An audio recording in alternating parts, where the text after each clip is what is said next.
What up, y'all? It's your guy Dawson from D&D TV. Thank you for rating, commenting, and subscribing. Everybody who's donated, those of you all who will, all that information is in the description box below. Also, make sure you go to my other YouTube channel, Dawson Speak TV. Make sure you subscribe over there. And when you subscribe, hit that little bell next to the subscribe button so you get all the notifications when I drop a new video. Now, let's get into this topic.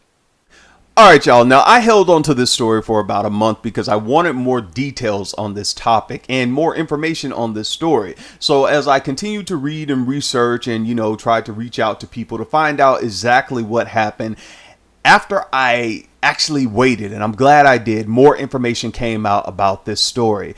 And this story is coming out of South Georgia. And this is familiar for those of you all who grew up in the evangelical movement, any type of religious institution, especially those that they believe that we can pray certain things out of people and so-called pray the gay away, get demons out of people, and go to conversion therapy and reparative therapy. We've heard stories about that, and we've heard the horror stories about it where people ended up getting married to people. The marriage became a sham. People ended up, having depression and going into all things.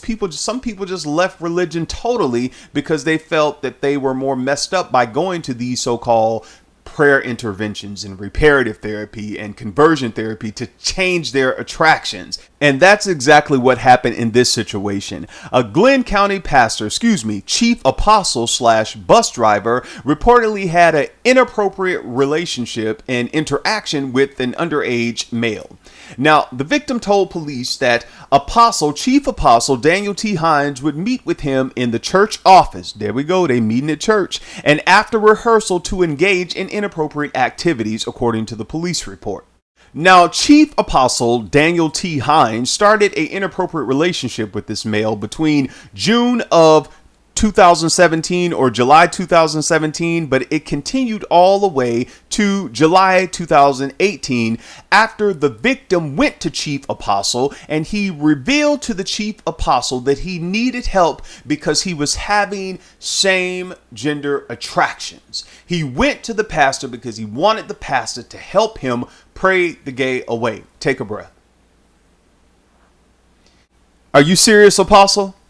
The young man comes to you for what he believes is an issue in his life, and he wants you to help him with this by giving him spiritual guidance or whatever he wanted. And this is what you do to this young individual. You use your position of power to prey, P-R-E-Y, on the victim, like so many others have done and continue to do in these religious institutions, educational institutions, in society in general.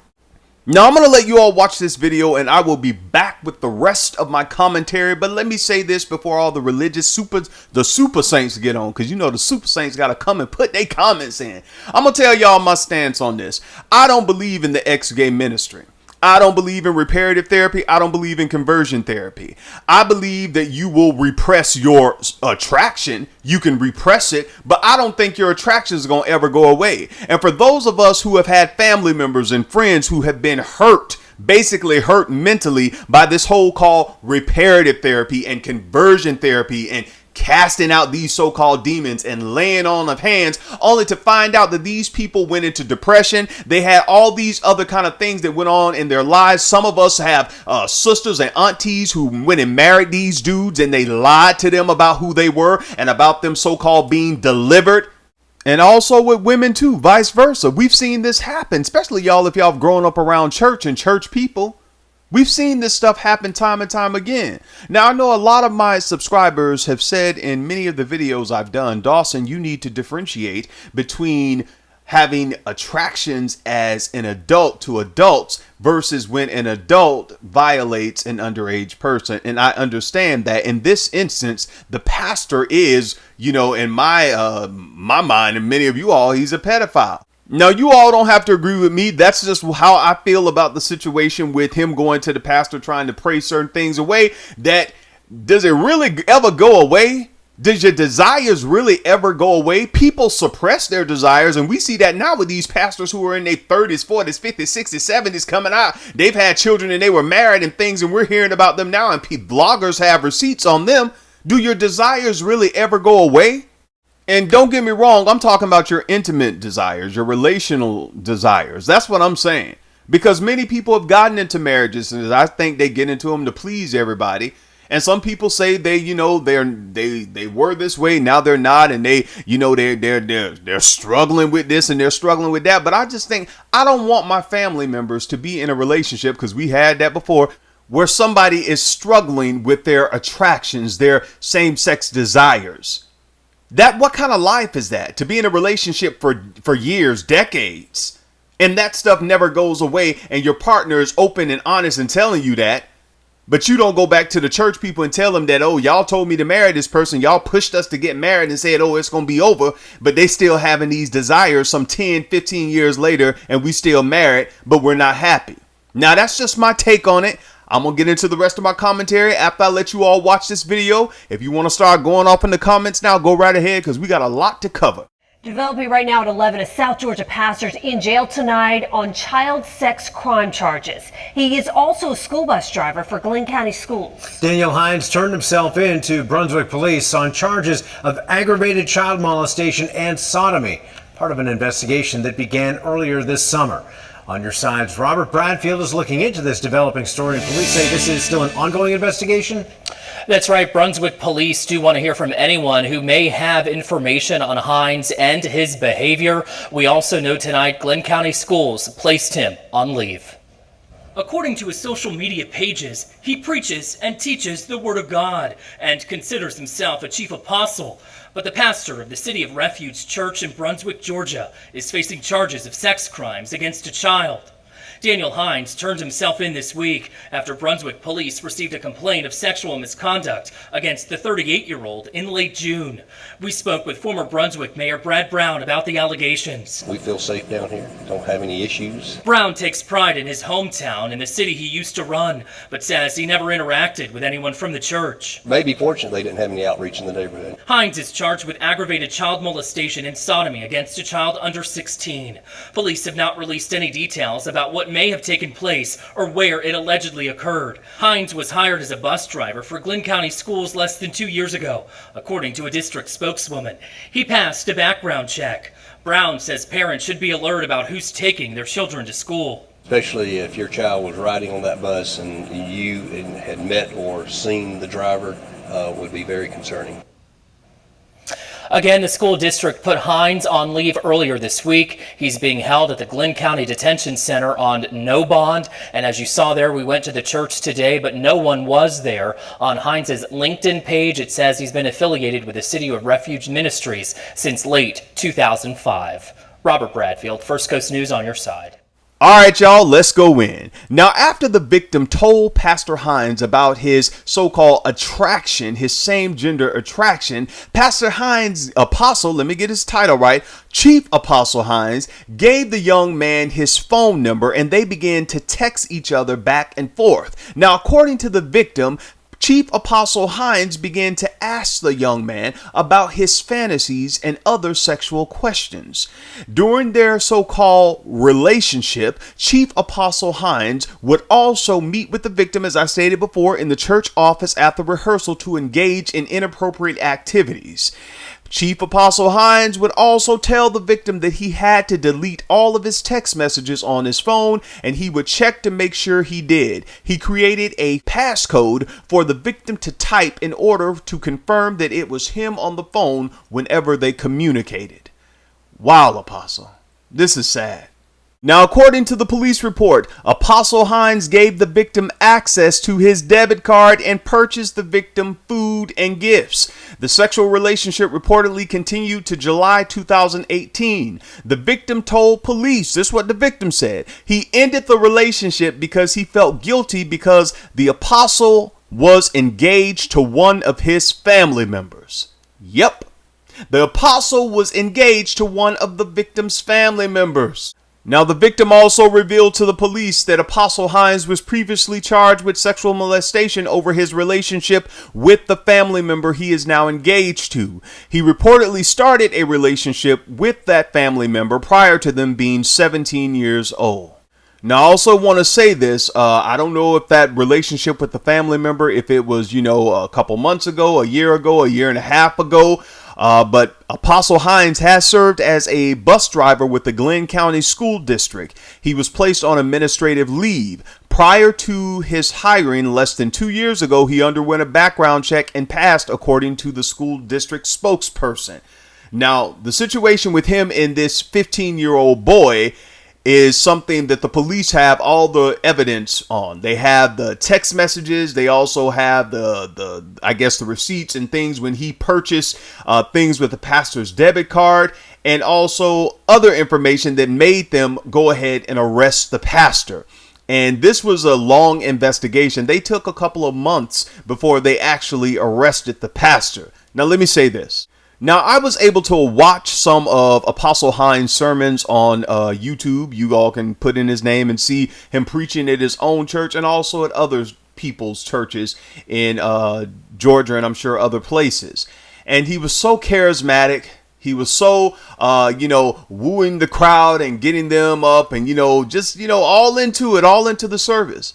And the question that I continue to ask on all of these videos that I have done, and you all know the question I'm going to ask, where was the discernment? No one in the church. No one. No one. No one around the pastor, no family members, no friends, no deacons in the church, mothers in the church, anyone in the congregation. No one could discern that the pastor was having these inappropriate activities in the church, in his office, with this young 15-year-old boy. Now, I was able to watch Apostle Hines preach his YouTube channel. You guys can put his name in and go look at him preach. And he was preaching at some other churches. And I was able to look on, their Facebook page and other social media sites and see them dressed up all in these religious garments and everything like that. And he's chief apostle. They got everything going. But the thing is, you can have the charisma, you can have the clothing, you can have the church, you can have all of that. But what about your character? What about your integrity? What about your heart? And especially towards the people and the young people in your church.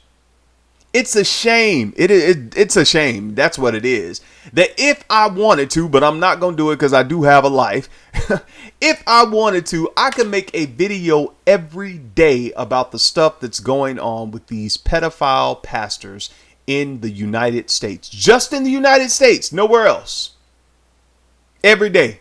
It's a story after story after story after story after story. And you all don't only see it on my YouTube channel. You can look at other YouTubers and they bring in receipts. I simply report the news again, but they are exposing. And we continue to go back to these dens of iniquity, these religious institutions, not all of them, some. And this is the results that we get from the apostle, the chief apostles. And there are stories that are out there that people are holding on to. They're scared to tell. They're scared to talk about because they're afraid of what may happen if they tell what the pastor, what someone in leadership, what someone at the church did to them. Speak up, y'all. Speak up. Don't let these people scare you. Don't let these people scare you at all. You don't need my platform to do it. You have a mouth. You can create it. You don't need to go and chase down other vloggers. You speak up. You start it. You put it out on your social media page. I created this show for me because I wanted to talk about what I was seeing in the world. Some of you all need to create your own space. You have to take up space in this world too. Don't let people silence you. And I have to say that because unlike this young boy, many others have waited 5 and 10 and 20 and 30 years to come out and say something. And when you say something, it's okay. You know, your truth is your truth. You have a right to speak. But this young boy, it happened in 2017 and continued all the way up until 2018. So he would have been around about 16. He came out with this and the police, they collected the information. He had receipts. They did the investigation and they had enough evidence to arrest the pastor and to charge him with these crimes. The apostle, I keep messing his title up. I know how y'all church people feel about y'all names. They had enough evidence to arrest the apostle. He didn't wait 30 years. He didn't wait 20 years, 15 years, 5 years. So don't let these people silence you. I don't care what they tell you. A lot of you all are in these churches, and to tell you the truth, many of you all, some people get in these places and they have low self-esteem. They have no love for themselves. Not everybody, some people. I'm saying some. Please, if it's not you, I don't need you to put it in the comments. You're looking for attention. You're looking for affection. You're looking for affirmation. You're looking for all of this stuff that you need to start giving yourself.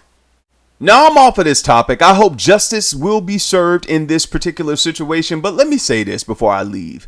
It is just so sad that almost, and I don't do YouTube videos every week. You all know, well, I might have to because Denise, she got that feeling now she want to go to the beach every weekend now. But, but look here, y'all. What I'm trying to say is that I take my breaks. Sometimes I go a week, 2 weeks, 3 weeks. I've even gone a month without doing a video. But there are other YouTube vloggers who do, and I salute them. Keep doing it. Keep doing it, brothers. Keep doing it. But when you all are in these churches and these other vloggers and bloggers who have websites and they present receipts to you all, they not lying, they present receipts. Some of them even have the people on their shows. You all see them. You hear the stories. And you all still allow yourselves to be manipulated. You still put your children in harm's way. You still are dedicated to a system that is not helping you mentally, emotionally, physically, financially, spiritually. Your silence is your consent. Go off in the comments. Let me know what you think about this video. Take care of yourself and each other. Peace.